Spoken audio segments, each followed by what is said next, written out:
皆さんお疲れ様です。台風被害です、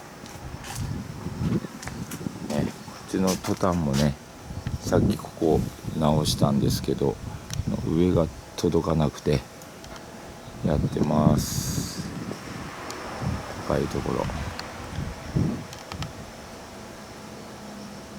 もう釘がね取れてますね。取れようですね。